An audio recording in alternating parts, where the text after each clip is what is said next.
So let me begin by really acknowledging that Thrones brought this to us. So we're basically going to be listening to George as well as Ryan, but of course, George is the main show, and George is going to give his thoughts on the fandom. I will make a minor correction that George kind of said the same thing a while ago, even after season 8 was released, to, I think, fairly blistering and harsh response, and I think mostly well justified, in my opinion, but that's me. So it's nothing too groundbreaking, but it does add some details in terms of what he thinks of fans and the Winds of Winter controversy.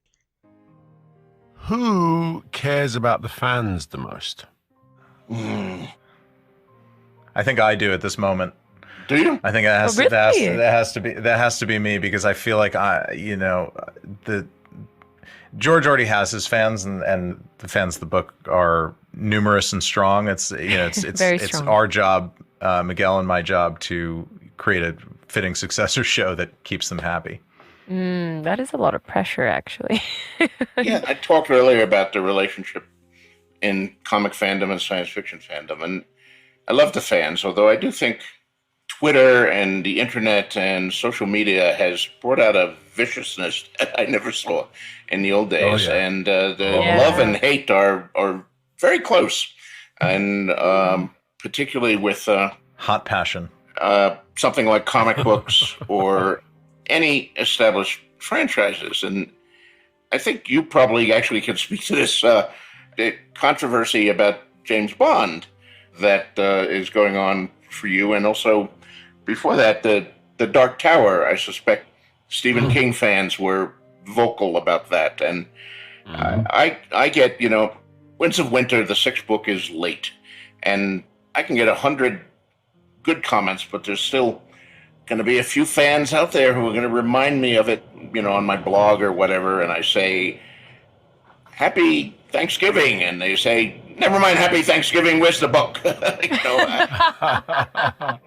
I just want to say I'm very sorry for that Thanksgiving post, George. I'm a big fan. I just really want to read the book. So nothing too bad, as he says very firmly at the beginning. He loves the fans. He has no issue with the fans, but there is a section of the fandom that he's kind of grown weary about, and uses the Thanksgiving kind of thing to say, "Hey, thanks everybody. Hey, how you doing?" And they're like, "Where's the book? Where's the book, George?" And it's like, "Oh, okay, you're part of those people." But let me give some added context. Basically, was speaking to Idris Elba and his podcast, which I'm like, "What? Yeah, apparently he's got a podcast," and he was a guest, and that's his reference to the Dark Tower and James Bond, because Idris was being rumored to be Bond, and to be fair, Idris himself said, nah, he wasn't really interested in the role. I mean, I don't know if that would be a good or bad idea, but we'll skip over that, because I do know the Bond franchise a little bit. I need to do some more work on that to be more well-informed. But the Dark Tower I do know very firmly, and what he's referring to is the controversy that in the books, and it is stated very explicitly, although there are some contradictions. I mean, I do love the Dark Tower, but it has a lot of problems and flaws, that the gunslinger at certain points is described very clearly as Caucasian. That's not in question, but he does give contradictory descriptions. Certain points he says he looks like Clint Eastwood, but then later Stephen King gets into the picture. I'm being literal, by the way. Stephen King literally becomes part of the story. And he says, "Oh, the gunslinger kind of looks like me. He looks like Stephen King." Well, you can say many things about Stephen King, but I don't think he looks like Clint Eastwood. So the descriptions of the gunslinger himself are not consistent. There's a lot of inconsistencies in the Dark Tower. There was a controversy over whether Idris was a good choice to play the gunslinger. I'm not even going to get into that aspect, but that was a genuine controversy. I myself just aesthetically found the Dark Tower adaptation on its own just very problematic. It just wasn't a very good film. But in terms of linking to the books, yeah, it was kind of a horror show. It was just really, really terrible, and I don't think really added much to the mythology. And to be fair, Idris really wasn't, I think, to me, even the biggest problem there. The kid they got for Jake was way, way too annoying, and he sounded wrong. He sounded Irish.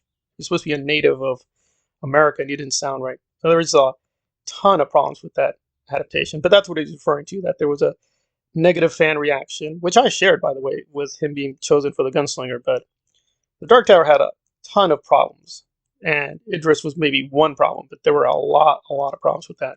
And that gets us to the key question here. Is the problem really the performers or the creators, or is it the fandom itself? Well, I'm of two minds here because having dealt with certain controversies with Dune, I can say I think I've gone back with both subscribers and people who have left passive remarks about how some of the casting choices or some of the filmmaking choices, and I definitely concede that there were some flaws with how Denis did things. I think overall, remarkably, the discussions were fairly civil. I mean, it did get vicious at certain points, but overall, it was fairly, I think, fairly civil. I mean, overall. I mean, there obviously are exceptions. And then you look at the Star Wars fandom, and it's like complete opposite. It's just insane amounts of viciousness all the time.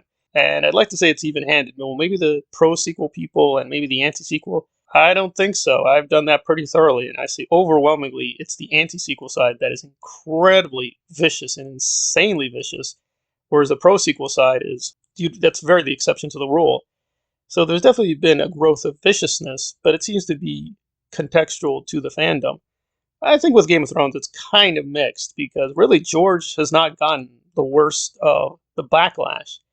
But you do see a lot of videos now, and I've gone through them that are increasingly are attacking him personally, getting very angry. I will just say for me that this channel literally started being named after him. It was actually supposed to be GRRM Analyzed, and it was supposed to be a George Martin focused channel, but I've kind of moved it away from that, and I've become more even-handed. So now I do more his stuff, but I also do Stephen King. I do Dune, of course, and I also do Wheel of Time, and I'm doing other things too, and trying to basically make it a kind of all fantasy channel, kind of like Daniel Green. He's a very big Wheel of Time guy, so there's a kind of slant to Wheel of Time. And I guess here it's kind of for all fantasy people, but it is slanted towards Dune as well as Game of Thrones and other things. But I can't lie, the channel has done a lot better the more and more I've gone away from him and just covered other topics.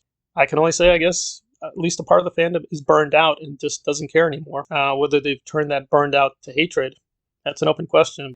I don't know if the viciousness with Game of Thrones has increased in terms of fandom per se, but I definitely do think there's a growth in hostility with George, but is it unjustified? I think that's where he's being a little, well, I mean, there's no nice way of putting it. He has lied. He has said statements that contradict other statements, and I wouldn't say he's sold out, but I definitely think he's not the same person. He's definitely a different person than he was when he began, because fans were able to reach out to him and have contact, and he was able to go to fans personally, directly, have no issue.